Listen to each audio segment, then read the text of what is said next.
From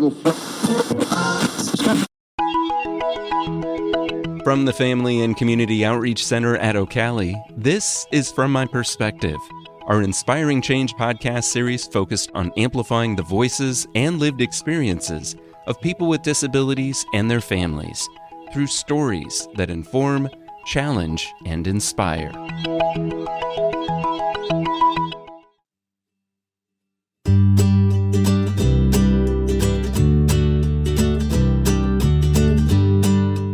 Welcome to From My Perspective.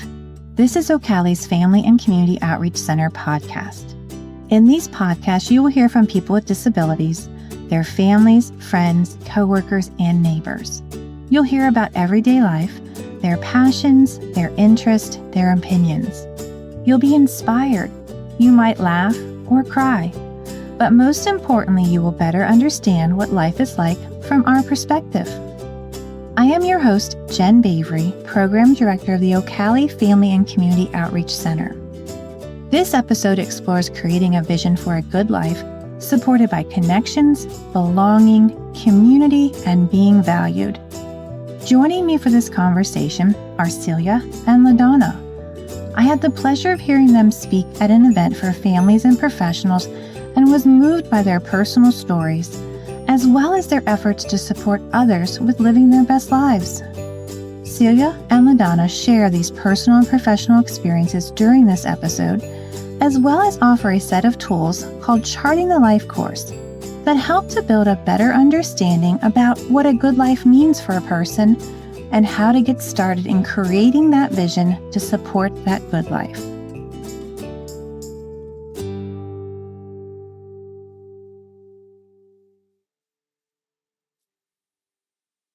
Welcome, Celia and LaDonna, to OCALI's From My Perspective. Hi, thanks for having us. Yes, thank you so much for having us. It's a pleasure to be here today. I had the opportunity to hear the two of you present a couple months ago at a transition boot camp, and I was just so moved by your personal stories that you shared and just all of the efforts and contributions to support other people in their journey. And I wanted to be able to share you two with others. So I'm just really excited to be able to have you both here. So I thought if you're okay with this, let's go ahead and start with maybe just sharing a little bit about yourself, kind of your personal journey and how it landed you here and what you're doing now to really help support families and people with disabilities. And LaDonna, why don't you go ahead and start? So, yes. So my personal journey began with the birth of my second daughter. My husband and I, we have a blended family, and we've got 4 adult children now. And our daughter, India, when she was born with massive brain damage, and they didn't think that she would make it past 24 hours of life. And actually, they gave me a Polaroid picture of her. And they said, keep this picture because we're not sure she's going to make it. And I don't know, it was just so devastating to me. And I was really young at the time. And I was just like, I'm going to do everything I can that if this child lives, I'm going to give her the best life that I can possibly have. And I think the journey really began there because I was so determined that I was going to help her have the best life. And I knew that we could do that together. And we actually made a contract, her and I. While she was in the hospital, I went by her side. She was in the NICU. And I said to her, India, if you would just fight to live, I would be your arms, your leg, your voice. I would be everything you need me to be until you can do those things for yourself. And she looked at me with an affirming yes, and she squeezed my little finger, and that was our confirmation. And we became a team, and I was her voice, her arms and legs. I did whatever she needed me to do during the course of her life. And so I'm a licensed independent social worker, and I work in a local hospital, and I'm an advocate and a fierce mama bear. So that's me. I love that.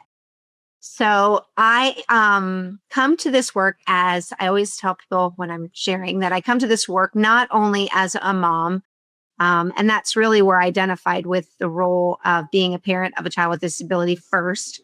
And it was in that school place. And that's where I learned kind of about advocacy and all that kind of stuff. But I also am a sibling of uh, an individual with a disability, and I'm a sister-in-law, and I'm also an aunt. So I come from this lens of, folks with differences. It's just been kind of life, but we all have to figure out life, right?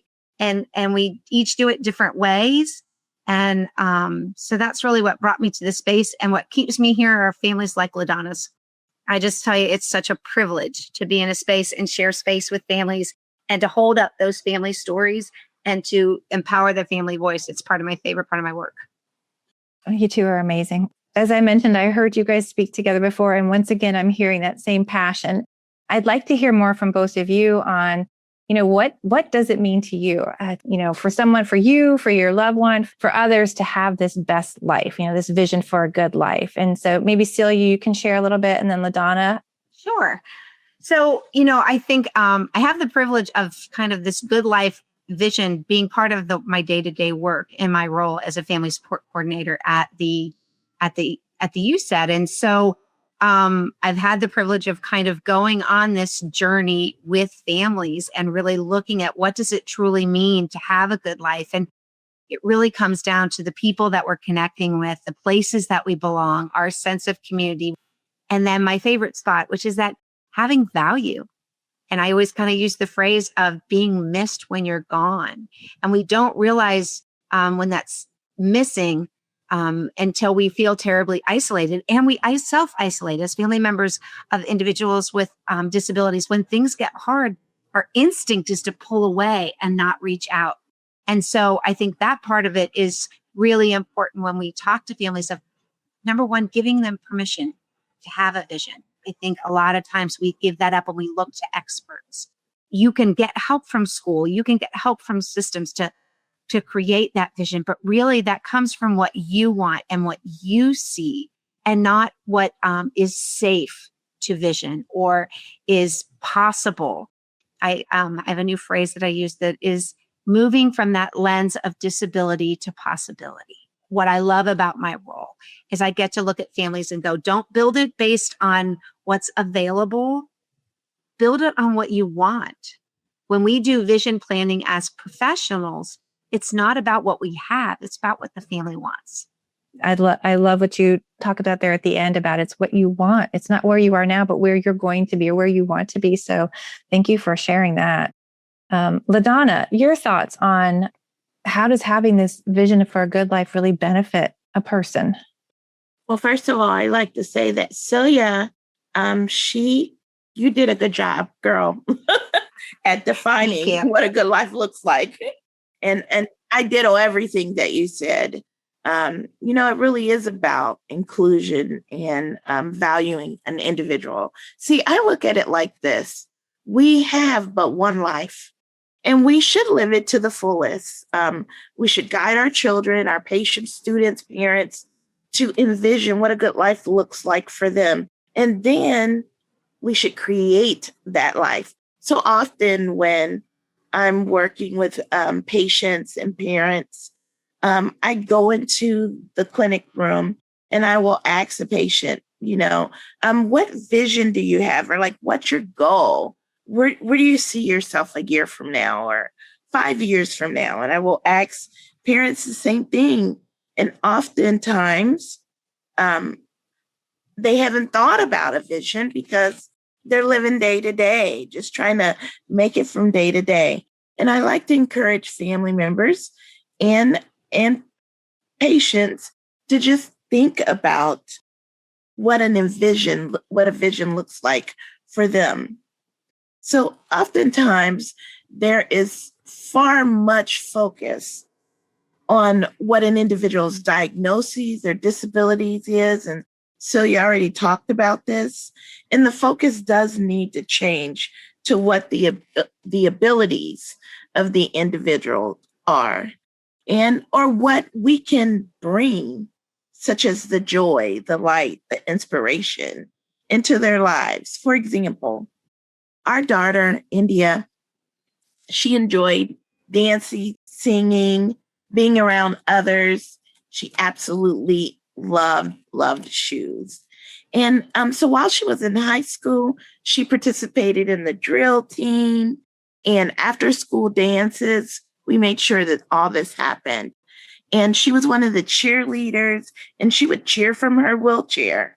So after graduation, she couldn't do those things anymore, and she was at home. So we were like, oh my goodness, we've got to figure out a way to bring all of the things that she enjoyed doing while in school home to her. So we brought dancing and music and singing right into our home where she was.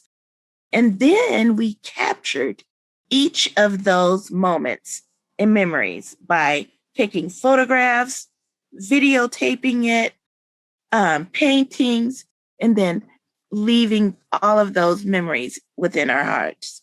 I made books for her, about her. We would read them with her and to her. She loved it, and so did I. It's about being intentional regarding how you will support your child, your loved one, the patient, student, etc., and helping them create this good life for them. That's beautiful. I love that you brought everything back home and that she had access to all of the fun things. And so I assume that became a family affair then. Absolutely.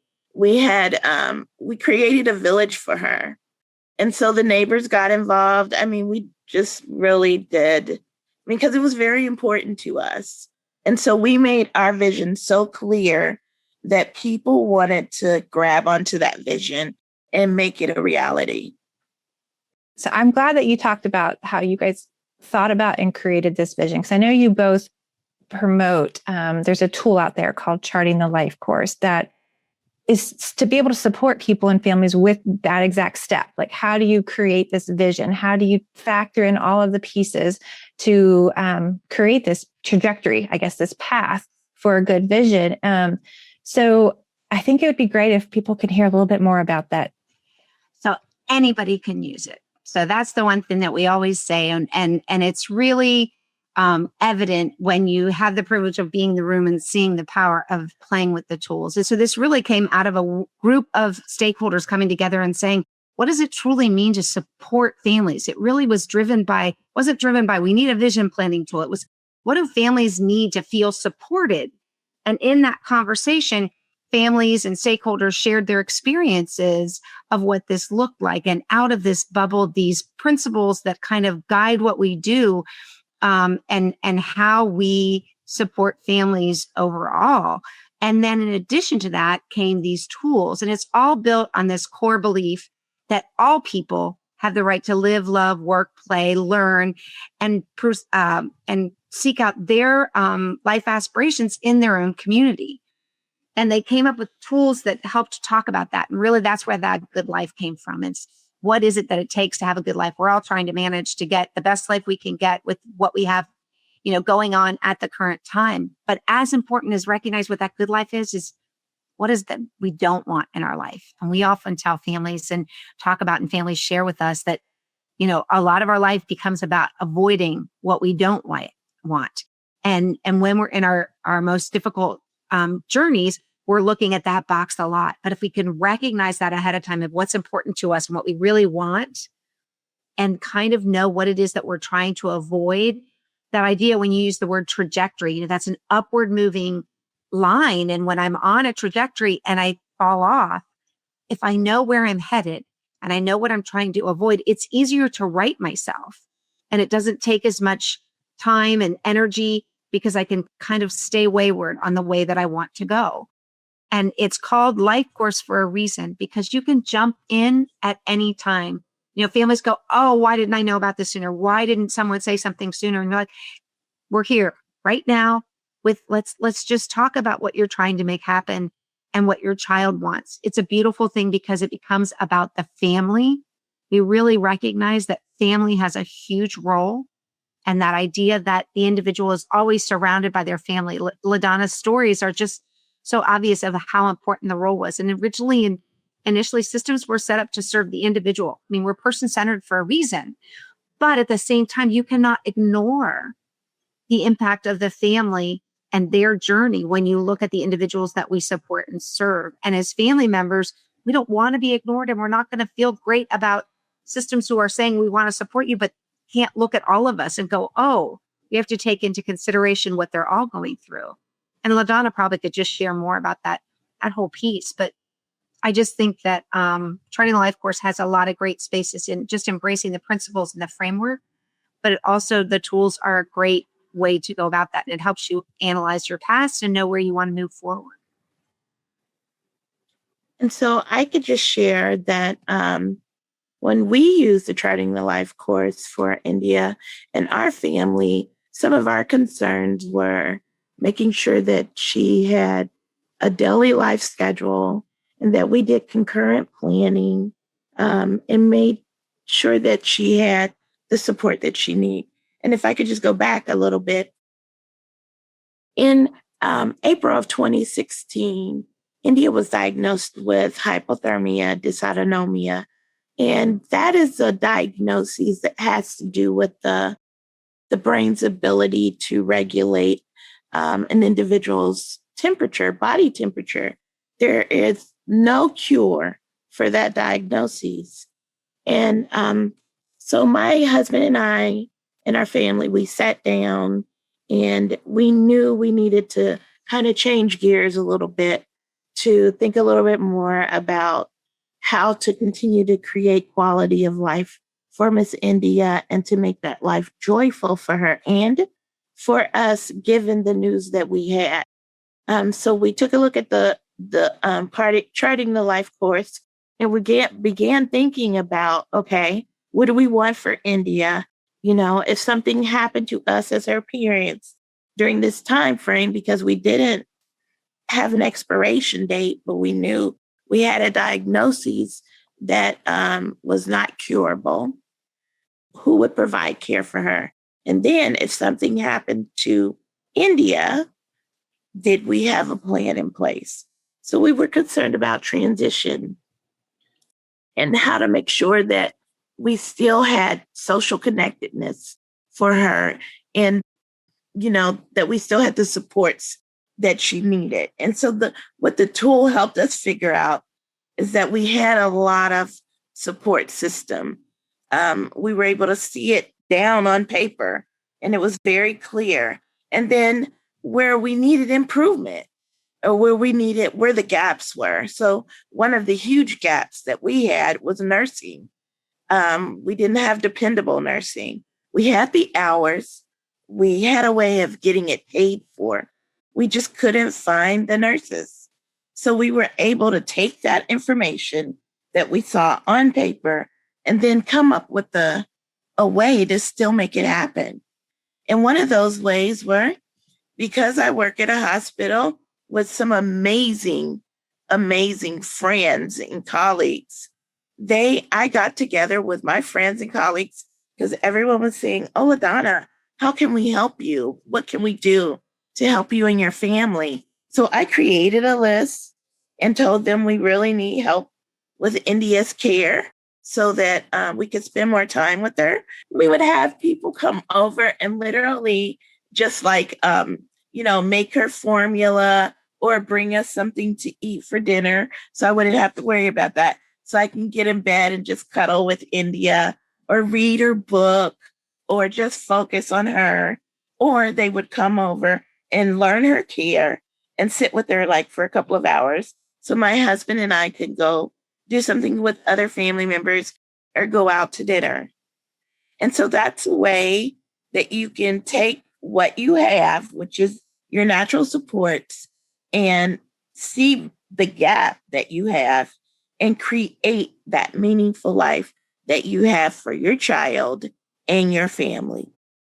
I love that. That was the using of the star, which we had talked to you about the trajectory, Jen, but that's also the use of that star and knowing that the eligibility corner of the universe is where we can get a lot of our supports. But LaDonna then looked at those other 4 areas of the Charting the Life Course Star that include personal strengths and assets, the relationships that you have, what's available to everybody in the community, and how to utilize technology. And what I love is this kind of came out of a conversation about her domain of health, if we want to get technical with the terminology, but talking about her health, but it led into community life and it led into social and spiritual life for the family, because all of that's so interconnected that when you start taking care of yourself in one space, you're really taking care of yourself in all the spaces. Yes, it's so important. It's just, I think as caregivers, a lot of times we don't take care of ourselves because we don't think about taking care of ourselves. Our focus is on our child. And I really think it's so important that we take a step back sometimes and understand the importance of taking care of oneself. Because if you're not okay, your child cannot be okay. And you will eventually run out of gas. Believe me, take my word, you will run out of gas. So you need to replenish yourself in any way that you can so that you can continue to help your child live out the dream that you want and so that you can enjoy it. Yeah, no, the part about, figuring out your support system and where those gaps are, I think that sometimes is the biggest challenge, is just trying to figure out, maybe people think they don't have any, but once you can sit down, you have a tool that kind of helps you look at that, it does become more clear. So I'm a pre-planner, and the wheels in my brain are always going. It's just kind of how I focus and flow. So I think for me, I was always thinking about continually putting a smile on India's face. I'll just have to say, India in her life, she endured over 150 surgeries. And that's hard to even wrap an individual's mind around that amount of surgeries. So that is to give you an idea of the amount of pain and suffering to some degree that she had during the course of her life. So we worked really hard to give her happy days, which I do believe her good days outweighed her bad days. So I was always thinking about how to bring joy to her because I knew that that was important. And that was in keeping line with my promise to her. So another thing is I made sure that in line with having a vision for her, I also had 3 goals.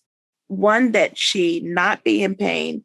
One, that she not suffer. And thirdly, that we give her a quality of life. And those 3 goals really were guiding principles for every decision that we made regarding her care. So what the tool did for me and for my family is to help us visualize. It's a great visualization of what you have and what you need. And so it helped me to see exactly what we had. So it almost gave me like an aha moment, like, okay, we do have these. Oh, Celia, I can use this. Oh, she was very helpful in helping me see exactly what we did have versus, okay, that's okay that we don't have this. Now let's look at how we can fill in that gap. The tool kind of gives you almost buckets that you can look at different things, and it helps you sort those out. Because I think from what I've learned about the tool, it does have a little bit of that opportunity for flexibility to really address things as you go along in life, and not that you have to set it at age 5 and it's what it's going to be when this individual is 25. So maybe you guys can share a little bit more about how the tool can be used in so many different ways and at so many different points along somebody's lifespan. So no, it has huge flexibility. We know that we can't be flexible as parents of kids with disabilities. Life's going to catch you where you are and take you where you either want to go or don't want to go. But so yes, it has a great deal of flexibility, and we learn as we go. So our vision for a 5-year-old has to have the ability to change because we're going to learn from them what they want and what they don't want. And that's one thing I do love about this tool is is as it goes across the lifespan, some of the tools are written out to give you anticipatory guidance to think about those things that you might want to be thinking about at a certain life stage. And the language itself moves from, are we providing, to am I, from the individual's voice. So we recognize that that change is going to impact, because what I want and what mom and dad want, or whoever my primary caregivers are, aren't always going to align. And it holds everybody's voice up in the room. And it just reminds us that this is just a really rich conversation about somebody's life, and that we always have to be person-centered in that space, and be fixated on their wants and desires, along with them being, embraced by their family and that piece of it. So yes, and it can change, and we have to recognize the opportunities for those changes. And we talk about that life experiences are what kind of feeds us moving along the trajectory. The more experiences we have, the more we can identify what we want in our life. If I've never jumped out of a plane, I don't know if jumping out of the plane is something that I want to do on a daily basis or never. And I have to kind of guess until I decide maybe I'll jump out of a plane and, oh, now I want to do that every day. And that's an exaggeration. But this idea that with each life experience, I know more about what I want or what I don't want. And with that life experience, I can then look at more opportunities to learn more, and more opportunities. And I tweak my vision as I go, because I've learned what I like or what I don't like, and I can tweak it. So you're constantly kind of revisiting what that vision is based on what new experiences you have. And so I'm always coming from a standpoint of encouraging families to have experience and take their child and experience whatever they can. I mean, when you think about it with LaDonna, India loved music. And so she might have started by just playing music next to her bed. We had music boxes when they were little, but it turned into a dance party at some point. And I have to believe that had more to do with India's response, what they learned about India's experiences, that created new opportunities of trying different things. Absolutely. We had dance parties because she enjoyed them, and her eyes lit up and her smile was huge. So we wanted that. That's the response we were trying to get. And we wanted to see that, and she enjoyed herself. So that's why we did it. What I will say is that life is a journey. And if you can imagine a journey or going down a road on a trip, it's not a straight road. You're going to go through some windy roads and up some mountains, and, everything's not going to be A-okay all the time. And so you have to prepare for that. And that's kind of how life is when I think about it.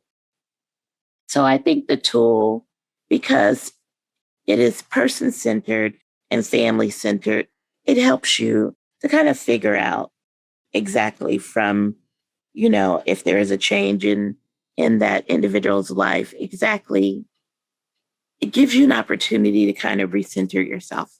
So I'm glad that you talked about that, and because I wanted to learn more about how do you go about starting the tool, and who should be involved in that planning? So I want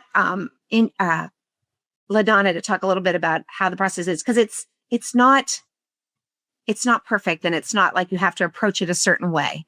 But the most important thing is that the individual that you're working with is in that space and in that conversation, no matter how young. And I think as parents, it's really important to us, to me, to express that it's important to keep them part of that conversation. Mm-hmm. But when you're doing this work, because it is ongoing in that living document, I start with yourself. We always say, don't do this work until you've done it on yourself. So the first step I always recommend is to do a trajectory of what your good life looks like and what you're trying to avoid. If you're really a planner like LaDonna, you could do the full planning trajectory for yourself. And then most important is that person that you're doing this work with, never for, but with. And then you can expand if that, depending on which kind of thing is taking priority. If school, I've had families use it to have a conversation with an IEP team as their first kind of nudge into it. I've seen families use it to have a conversation about, like what LaDonna talked about. Where are we headed on this health? We've got a long-term health journey in front of us of whatever sort. What is it that's most important to us to make sure we keep at the forefront of every decision we make? And that's a great place for it. I think it's best done in groups, in the sense that once you've done it, especially if you're doing it with your family, for your family or a younger child, to then say, hey, who are some other significant people in their life that could look at this and say, oh, but don't forget this, or I've noticed this, and kind of inform the document even more and make it richer. We each see richness in other people that other people may not see. And I will say for our family, India is total care, and she knows just a few words, but we still communicated. So we communicated a lot in her nonverbals, in her facial expressions. So we still kind of knew what she wanted because we looked at all of that. And so when I started with the Charting the Life course, I had a physical picture of her. And then I had a picture in my mind of her. And then I took it home with me, and I was visually working with her with it to make sure that I'm keeping her in mind as we're talking about what it is and what it is she wants. So how would someone get started? I believe that there are different methods that you can get started. I will say I received all the tools from Celia, and they were pretty self-explanatory. She worked with me, and I was able to use them and then help my family use them as well. So, and yes, there is lifecoursetools.com. The resources in Ohio are growing exponentially. The primary place where we kind of store everything Life Course is at the Family Resource Network of Ohio.org. I think I've heard in Ohio there are ambassadors, or there are people that are connected specifically to this tool to help support families and individuals. So can you tell us a bit more about, if someone is looking for help, where would they turn? And so again, on that Family Resource Network of Ohio, all the ambassadors will be listed. And there are over 30 ambassadors in Ohio now. So we have all kinds of folks that are willing to do it. And you can always put in a request through FRNO that you want more information or you want to speak to one of the ambassadors. The flexibility of what we're able to do varies from ambassador to ambassador. And I love you keep saying flexibility, because I think we all need flexibility and just our lives and how we are able to use the tools that are out there to support us and whatever changes may come. Is there any final thoughts that you want to share with listeners about just that vision for a good life and how they can make it happen? So I will just say that I am a girl that sees the glass half full instead of half empty. And so sometimes when I'm talking, I make it seem like this is all easy. Well, what I like to say is dreaming is the first step. And that really is easy. So having a vision, well, we all can do that. You can dream and help your child to dream and envision what you see for the future. And I highly encourage you to do that, and do that today. Do it immediately. It's so important. It's about living for today because your tomorrows are never promised. And every moment is important. Filling in the gaps, however, will require some willingness from caregivers to be open, inviting, optimistic, forward-thinking, patient, and so much more. It is work. It's intentional work. And I sit here today to say that you can do this. Each of you can do this. And if you need help, help is available to you. Seek it out. You are not alone. There are other parents, other individuals who have walked your journey, and we are here to help you. I got nothing to top that. That was beautiful, LaDonna. I think, when you hear a family member share from that perspective, There is power in just taking the time to have a dream. LaDonna's right. You can reach out to any one of us through that FRNO. Look at lifecoursetools.com. Look at the videos. There's so many places now where you can hear others telling you why it worked for them. So if the stories we shared here they don't fit, there's more stories both on FRNO and lifecoursetools.com. But taking that first baby step of that possibility of what can we envision is really huge. Absolutely. That's exactly it, that baby step, and just getting started, and know that there's lots of resources out there for you to get started. I can't thank you enough for sharing your experiences and your perspective. And I know that others are really going to benefit from this interview and this conversation. So thank you again. Thank you. And Jen, don't forget to share your stories.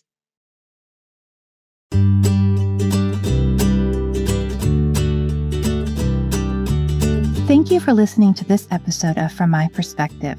If you would like to learn more about charting the life course, please visit lifecoursetools.com or the Family Resource Network of Ohio at frnohio.org. And please visit OCALI at ocali.org, that's OCALI.org, to learn more about our resources, including other episodes of From My Perspective, as well as OCALI's Inspiring Change podcast.